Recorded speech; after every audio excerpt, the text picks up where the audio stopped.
September 1 గురువారం భారీ అంచనాల మధ్య ప్రేక్షకుల ముందుకొచ్చిన సినిమా జనతా గ్యారేజ్. ఈ సినిమాపై మొదటి నుంచి భారీ అంచనాలే ఉన్నాయి. అయితే విడుదలైన తర్వాత మాత్రం కాస్త మిక్స్డ్ టాక్ వచ్చింది.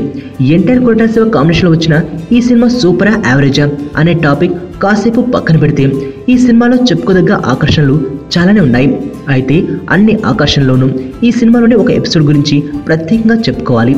ఈ సినిమాను ఇప్పటికే చూసిన వారు కూడా ఈ ఎపిసోడ్ పైనే చర్చించుకుంటున్నారంటే ఈ ఎపిసోడ్ స్టామినా ఏంటో అర్థమవుతుంది. ఈ సినిమాలో రాజు కొనకాల పాత్ర నేపథ్యంలో వచ్చే ఒక ఎపిసోడ్ ప్రస్తుతం టాక్ ఆఫ్ ది టాలీవుడ్ అంటే అతిశయోక్తి కాదు. అవినీతి పరులకు అండగా ఉండటం కంటే వారికి తల వంచి తప్పుడు పనికి అనుమతి ఇవ్వడం కంటే చనిపోవడమే కరెక్ట్ అనే సిన్సియర్ ఆఫీసర్ పాత్ర చేసిన రాజు కొనకాల ఒక సాయం కోసం జనతా గ్యారేజ్కు వస్తాడు.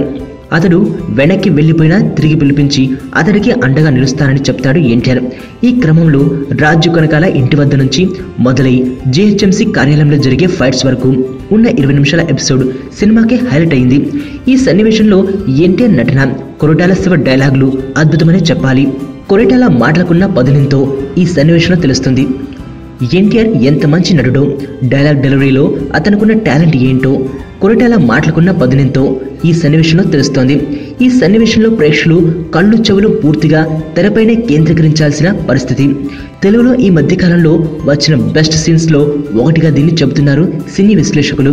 ఇలాంటి సన్నివేశాలే మరో 2-3 పడి ఉంటే జనతా గ్యారేజ్ రేంజ్ వేరుగా ఉండేది అనేది సాధారణ ప్రేక్షకుడి అభిప్రాయం.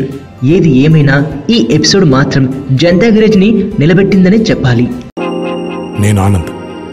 ఈ భూమన్నా, ఈ భూమి మీద ఏ సృష్టి అన్నా నాకు చాలా ఇష్టం.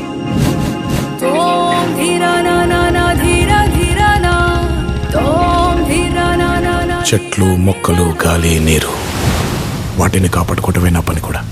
It's a joggers park. 213 చెట్లు ముంబైకి చాలా ఆక్సిజన్ సప్లై చేస్తుంది.